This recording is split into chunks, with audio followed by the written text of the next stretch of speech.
반갑습니다. 이 채널을 방문해주신 여러분들에게 먼저 진심으로 감사의 말씀 올립니다. 이 채널은 여러분도 잘 아시는 동주열국지라는 중국의 역사소설의 픽션과 넌픽션을 구별하고 이를 검증하려고 쓴 열국지 팩트체크, 다른 눈으로 본 열국지를 해설하고 보충 설명하는 채널입니다. 저는 열국지 팩트체크, 다른 눈으로 본 열국지를 쓴 강용봉입니다.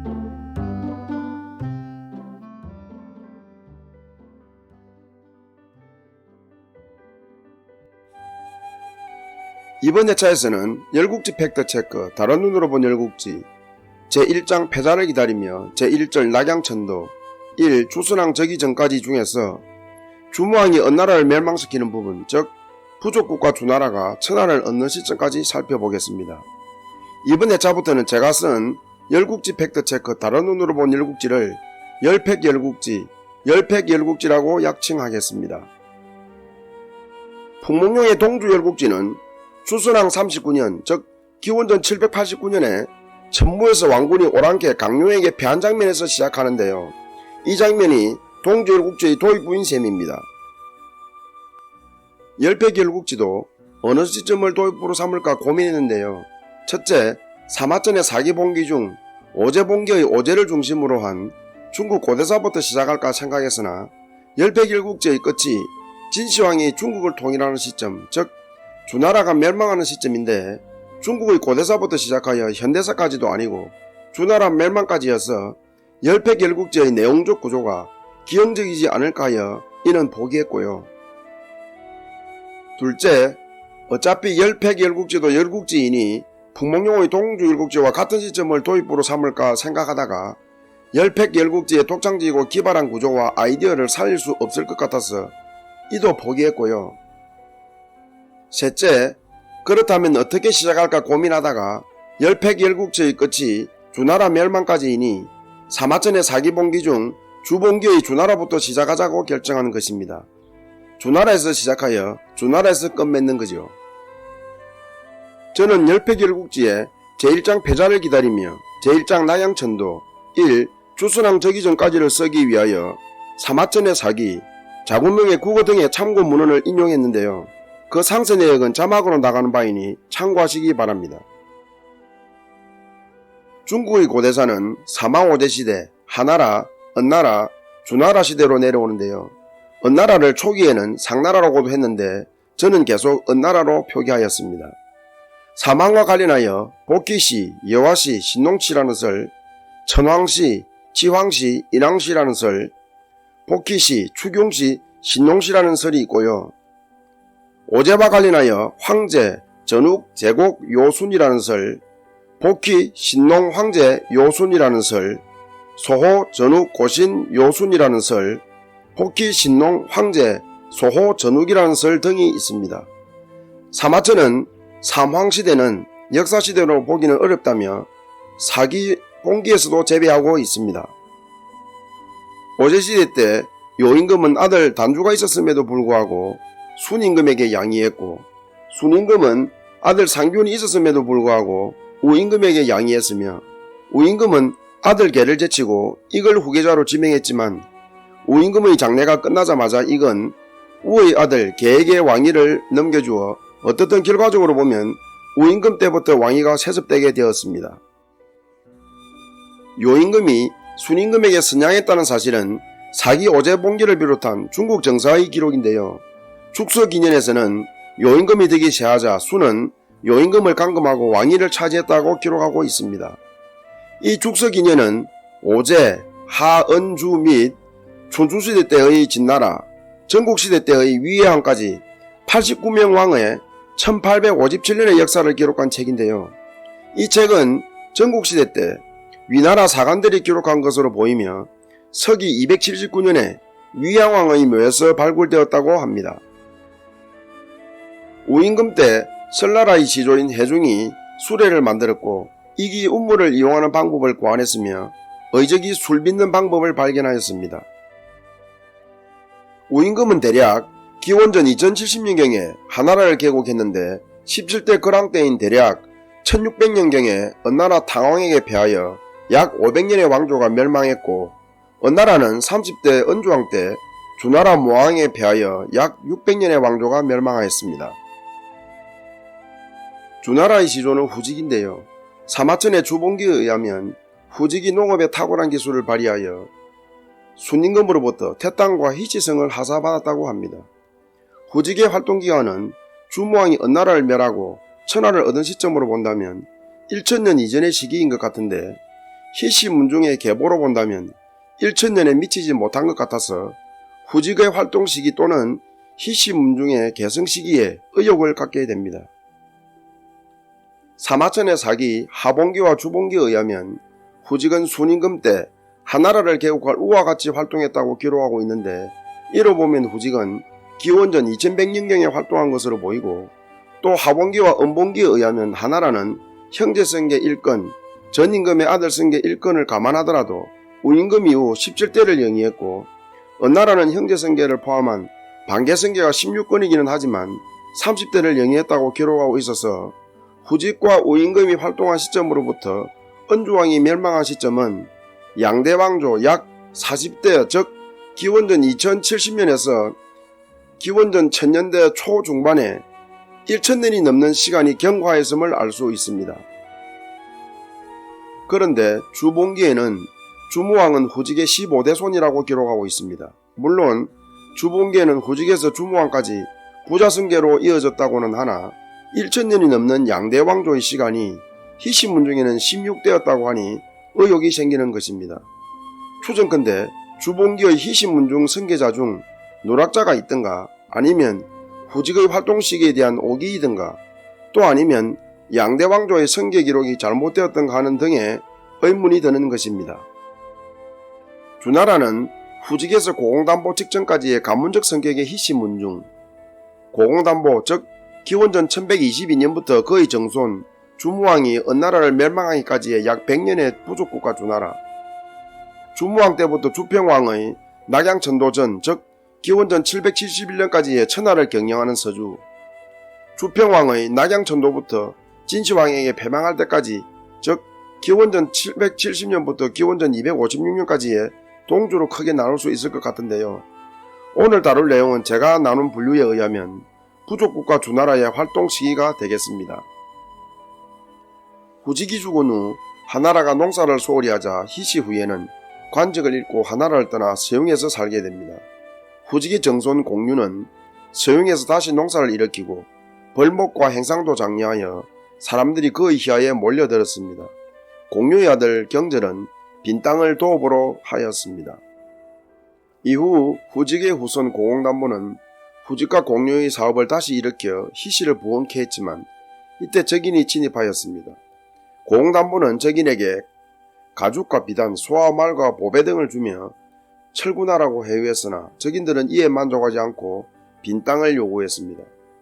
이에 빈 땅 사람들이 적인을 맞아 싸우려고 하자 고공담보는 자신이 백성을 보살펴야 하는데 자신의 땅을 지키려고 백성이 죽음을 각오하고 나서는 것은 도리에 맞지 않다며 빈 땅을 버리고 가솔돌만 거느리고 기산으로 달아나 그곳에서 주나라를 세웠습니다.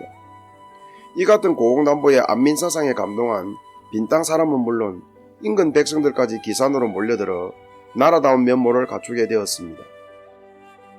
고공담보에게는 태백, 중홍, 계륵 삼형제가 있었는데 고공담보는 계륵의 아들 창이 태어날 때 나타난 상스러운 징조를 보고 창이 훗날 희시를 부원케 하리라고 확신하고 창을 후계자로 삼으려고 하였습니다.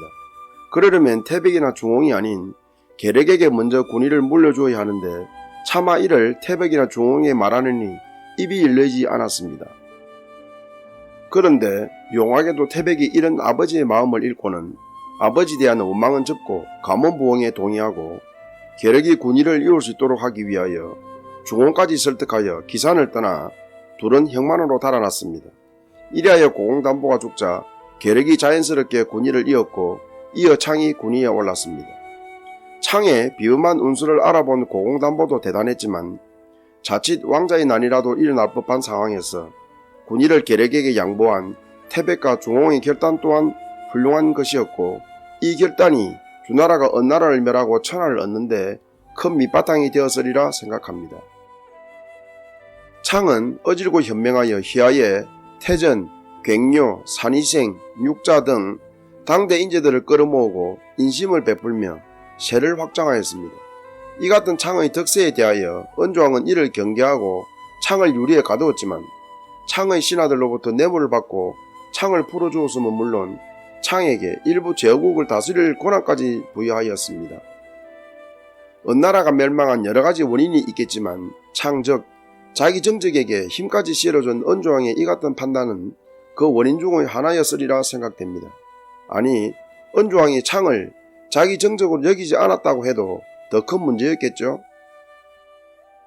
창은 견융, 밀수, 기, 우, 숭 등을 정벌하여 땅을 넓히는 한편 풍땅으로 도읍을 옮겨 나라의 기반을 다지고서 죽었고, 이어서 창의 둘째 아들 바리군이를 이었는데 이가 주무왕입니다.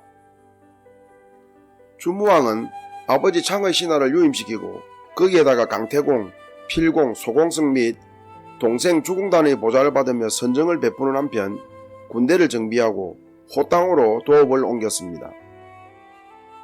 이 호땅은 황하 중상류 지역으로 호경이라고 하며 훗날 주나라가 낙양으로 동천하기까지 서주시대의 도읍이 되었는데요.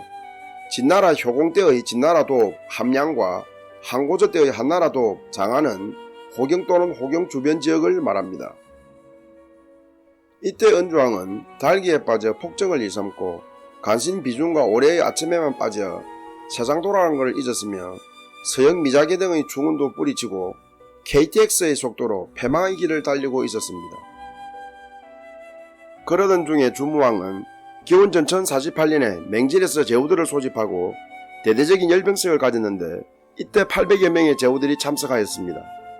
사기 세가 중 진기 세가에 의하면 주무왕 당시 제후가 1천여 명에 달했다고 기록하고 있는데요. 800여 명이면 대다수라고 봐도 무리가 아니겠죠. 이 열병식은 사실상 은나라가 끝났다는 상징적인 사건이었습니다. 주무왕이 맹진에 제후들을 소집할 때부터 이 모임이 군사행동임이 천하에 알려져 자칫 은조왕의 보복을 당할 수 있다는 위험이 내포되어 있었으나 이에도 불구하고 대다수 제후들이 모인 그 자체가 은조왕의 건의부정이었던 셈이죠. 이 열병식을 맹진관병이라 하는데 이에 참석한 제후들은 은나라 타도의 공공연히 얼굴을 드러낸 반군의 지도자들이었던 것입니다. 이 자리에서 제후들은 곧장 은나라를 치자고 했으나 주무왕은 아직은 때가 아니라며 제후들을 달랜 후 자신에 대한 지지 사실만 확인하고는 해산하였습니다. 기원전 1046년 주무왕은 용맹한 소합군 3천과 갑병 4만 5천에다 인근 오랑캐 군사들까지 동원하여 은나라 타도에 나섰습니다. 주무왕은 출정에 앞서 장졸들이 모인 자리에서 주공단에게 사람들이 은나라를 종주국이라 여기고 우리 주나라를 은나라의 제후국이라고 여겼는데 이때 제후가 천자를 쳐서 이길 묘수가 없느냐고 물었습니다. 이에 주공단은 은나라가 진정 천자국이고 주나라가 제후국의 영향밖에 없다면 주나라는 결코 은나라를 이길 수 없다라고 답하였습니다. 그러자 주무왕은 대로하였습니다.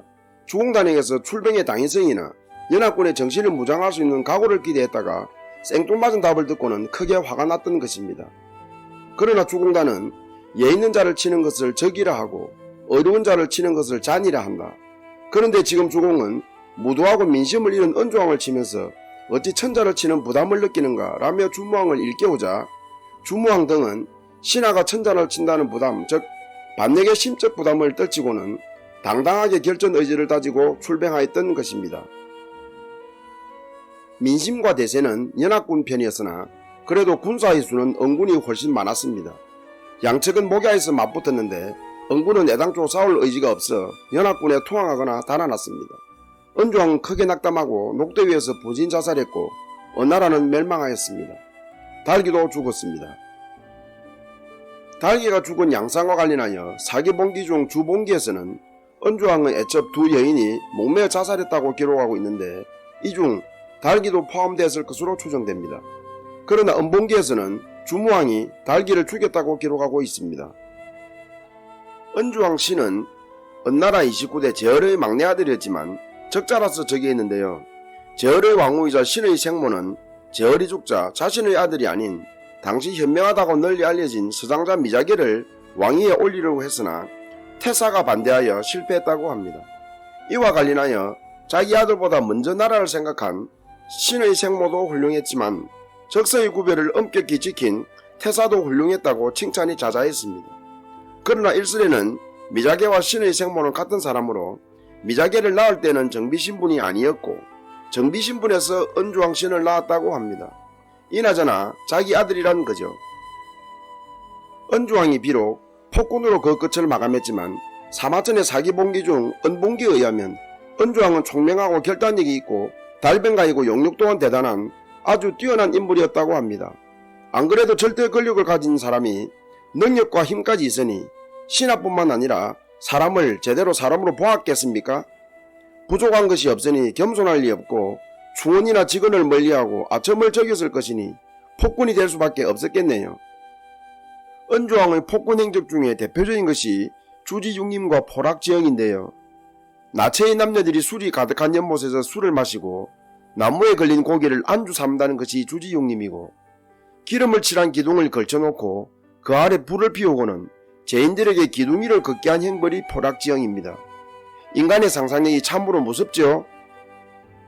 명나라 때 소설 봉신연의에서는 은나라 멸망은 여신 여화의 정벌이라고 소개하고 있습니다. 어느 날 은주왕이 여화를 모신 사당을 방문해서는 여화를 그린 그림을 보고 이에 반하여 만일 여화가 인간이었다면 내가 당장 품었을 텐데 라는 글을 남겼는데 이 글이 아주 엄난하였다고 합니다. 여화는 이를 알고는 은주왕을 괘씸하게 여기고 호리정이란 세 마리의 요괴를 지상에 내려보내 은주왕을 타락시켜 은나라를 멸망하게 하라고 했는데 이 호리정 중의 한 마리가 닭이었습니다. 그 후 은나라가 겨울자 여화는 이번에는 주무왕에게 하늘의 무서운 무기를 빌려주어 은나라를 완전히 끝장내게 했다는 것입니다. 열패결국제의 이번 회차에 해당되는 부분에 브리핑 플러스 덤에서는 창에게서 뇌물을 받고 그를 석방한 은주왕과 그의 총신 비중의 상이한 이미지에 대한 기록과 창이 뇌물을 바치면서도 지혜롭게 처신한 것을 설명하고 있고 팩트체크에서는 은주왕의 최후에 대한 상이한 기록, 달기가 죽은 양상에 대한 상이한 기록, 교객이 어느 나라 신하인가에 대한 사스의 상이한 기록을 소개하고 있습니다.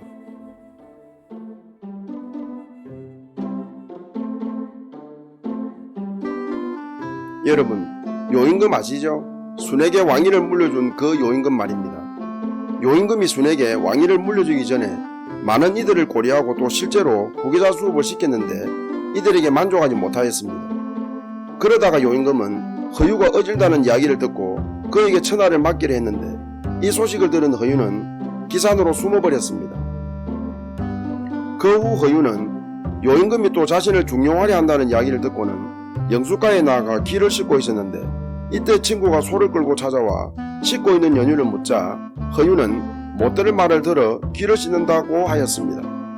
이에 친구는 놀란 듯 급히 소를 끌고 상류로 올라갔는데 허유가 의아해하며 그 연유를 묻자 친구는 아무리 말 못하는 소라지만 더러운 기를 씻은 더러운 물을 어찌 먹이겠느냐라고 했다고 합니다. 여러분, 끝까지 시청해주셔서 감사합니다. 다음 회차에서 뵙겠습니다.